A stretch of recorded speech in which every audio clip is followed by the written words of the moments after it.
Svi mi koji uzgajamo biljke, brinemo se o njima, prihranjujemo ih, održavamo njihov izgled i uvijek tražimo prirodne načine kako da ih zaštitimo od bolesti i štetnika. Postoji mnogo prirodnih preparata koje možemo sami napraviti i koje možemo koristiti od samog početka uzgoja biljaka. Nadamo se da ste do sada pratili naše savjete o prirodnoj zaštiti i prihrani biljaka, a ako do sada niste, zapratite naš kanal kako ne bi propustili nijedan koristan savjet. U današnjem videu govoriti ćemo o prirodnoj zaštiti biljaka od gljivičnih oboljenja, prihrani i borbi protiv štetnika. A sve to nam omogućuje jedan prirodni prah koji, vjerujem, uvijek imate u svojoj kuhinji. Radi se o cimetu u prahu. Cimet je inače poznati začin za kuhanje koji se uglavnom koristi u kolačima i desertima. U prirodnoj medicini cimet se cijeni kao sredstvo protiv gljivica i sredstvo za dezinfekciju. Ispostavilo se također da je vrijedno cijeniti mogućnost korištenja cimeta i u vrtu, jer može pomoći u odbijanju insekata, borbi protiv patogenih gljivica ili ukorjenjavanju reznica.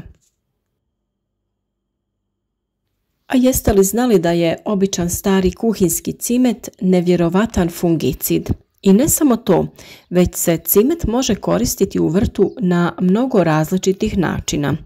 U nastavku ovog videa otkrivamo vam kako na različite načine koristiti cimet za biljke. Od ubojice gljivica do hormona za korijenje, cimet vam je odličan saveznik.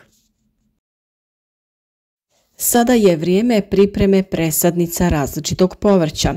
Zbog nestabilnog vremena, promjena u temperaturama, javljaju se različita stanja kako na biljkama, tako i na zemlji u kojoj se nalaze.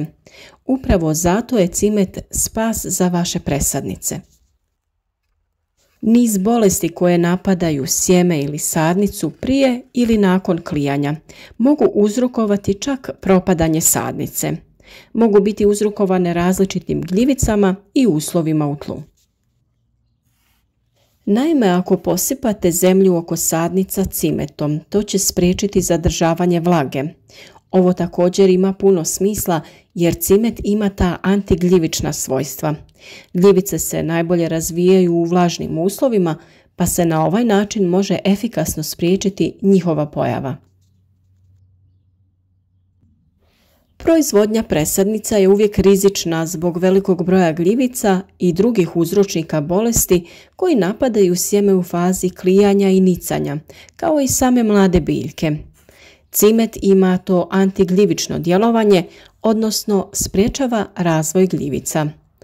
Osim što može spriječiti propadanje sjemena i presadnica, također će spriječiti razvoj gljivica i onih zelenih algi na površini supstrata kada uzgajamo rasad ili cvijeće. Drugo djelovanje njegovog praha je što dobro upija vlagu i tu osobinu možemo iskoristiti želimo li brzo smanjiti vlažnost površinskog sloja supstrata oko biljaka. Time ćemo spriječiti truljenje sjemena i mladih biljaka zbog suvišne vlage. Ovaj postupak također uklanja one male gljivične mušice koje se pojavljuju oko posuda sa sadnicama. Naime, cimet ubija gljivice kojima se one hrane. Samim time i one nestaju. Kao što sam rekla, cimet ima ta antigljivična svojstva i jednostavno se koristi oko biljaka. Samo ga lagano pospite po zemlji oko biljaka u tankom sloju i ostavite da djeluje. I ne brinite, neće naštetiti vašim biljkama. Naprotiv, on ima puno korisnih sastojaka koji će čak ojačati vaše biljke, popraviti njihov imunitet i otpornost, te će one bolje i kvalitetnije napredovati. Cimet se također može koristiti kao hormon za ukorjenjavanje. Naime, cimet je mnogo jeftiniji od hemijskog hormona za ukorjenjavanje koji možete kupiti u svim velikim trgovinama i on je također jednako učinkovit. Samo odrežite reznicu, a zatim nanesite cimet u prahu na taj rez prije nego što ju posadite. Sa nekim pomagalom poput olovke napravite prostor u koji ćete staviti reznicu, jer ukoliko bi ju utiskivali u zemlju, cimet bi spao i ne bi odradio svoju zadaću. Cimet se u vrtu može koristiti i kao repelent u borbi protiv mrava. Oni ne vole jak miris ove biljke, a jednostavno ga je i upotrijebiti. Prah samo pospemo ili još bolje napravimo neku liniju od cimeta. Mravi izbjegavaju prijeći preko nje jer zrnca cimeta ostaju na njihovim nogama. Miris im smeta i otežava komunikaciju sa drugim mravima. Ovaj način neće ih ubiti, ali ako ste uporni, oni će potražiti drugo mjesto koje nema miris po cimetu. Osim mrava, također ni mnoge druge životinje ne vole miris cimeta, na primjer zečevi, vjeverice, pa čak krtice i voluharice ne vole ga i smeta im prah. Ovaj začin nadražuje oči, sluzokožu nosa i usta. Neće otrovno djelovati na te životinje, ali ima iritirajuće djelovanje, zbog čega se nerado zadržavaju na mjestu gdje je on posut. Ono za što je cimet također dobar jeste to da liječi rane na biljkama.